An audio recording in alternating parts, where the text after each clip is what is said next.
Assalamualaikum warahmatullahi wabarakatuh. Hai anak-anak, berjumpa kembali dengan Bu Sulis.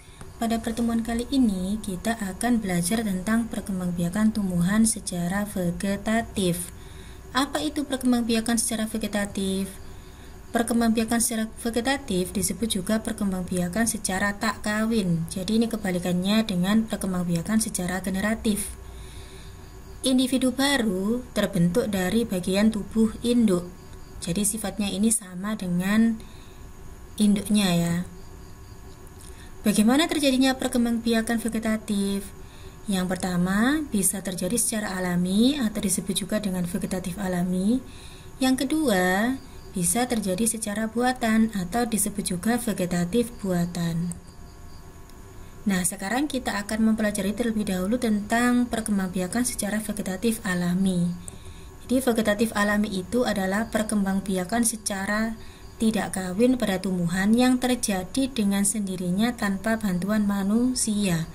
Nanti pada pertemuan selanjutnya kita akan mempelajari tentang perkembangbiakan vegetatif buatan. Macam perkembangbiakan vegetatif alami. Ya, di sini ada 7, ada tunas, ada umbi lapis, ada umbi batang, ada umbi akar, ada akar tinggal, ada tunas adventif, dan ada geragi. Sekarang yang pertama, yaitu dengan tunas. Nah, perhatikan gambar berikut. Gambar berikut ini adalah pisang anak-anak ya. Nah, di sini pohon pisang ini yang ditunjukkan dengan anak panah adalah tunas. Jadi pohon pisang ini berkembang biak dengan tunas ya.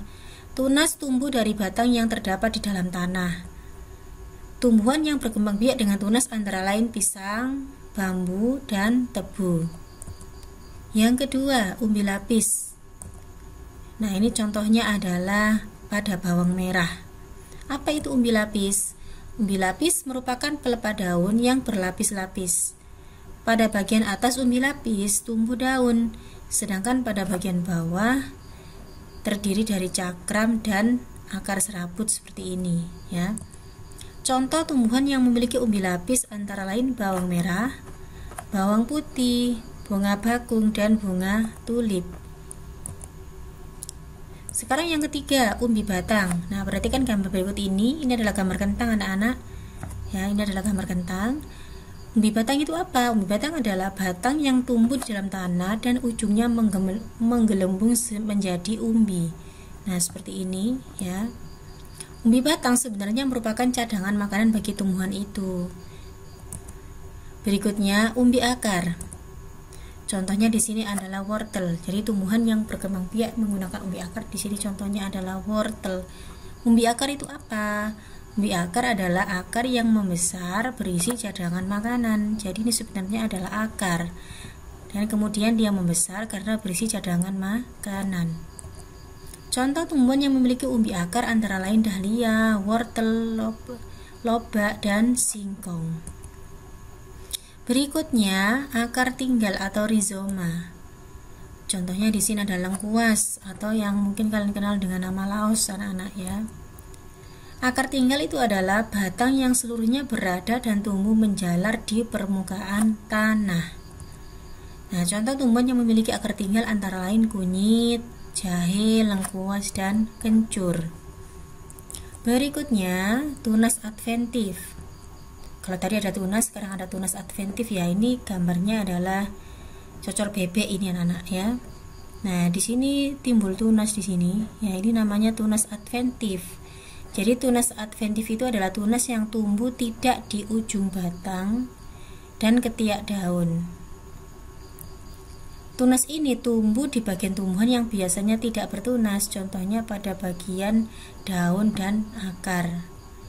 Ya, jadi tunasnya ini ada di tumbuh pada daun anak-anak ya, tidak di tempat yang biasa.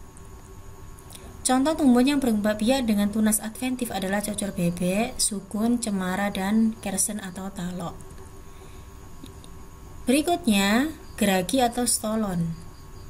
Ya, ini adalah tumbuhan arbei. Ini berkembang biak secara vegetatif alami menggunakan geragi atau stolon. Apa itu geragi? Geragi adalah batang yang tumbuh mendatar di permukaan tanah. Ini anak-anak ya, seperti ini nih batangnya. tumbuhan baru dimulai dengan kuncup ujung yang menyentuh tanah, kemudian membelok ke atas. Jadi ini sebetulnya ini batangnya tumbuh mendatar, ya, kemudian menyentuh tanah. Setelah menyentuh tanah, kemudian dia membelok ke atas. Nah, ini nanti yang akan tumbuh menjadi individu baru. Ya, pada bagian yang menyentuh tanah akan tumbuh tunas yang berakar dan berdaun. Nah, seperti ini gambarnya. Tunas-tunas itu tumbuh menjalar dan tidak tergantung lagi pada induknya, tetapi masih tetap berhubungan. Nah, ini kan ada 3 individu baru, ya. Awalnya tadi 1, sekarang menjadi 3. Contoh tumbuhan yang berkembang biak dengan cara geragi antara lain, ya, hantanan, arbe, rumput teki, dan stroberi. Sekian penjelasan Bu Sulis tentang perkembangbiakan vegetatif alami pada tumbuhan. Terima kasih, semoga bermanfaat. Wassalamualaikum warahmatullahi wabarakatuh.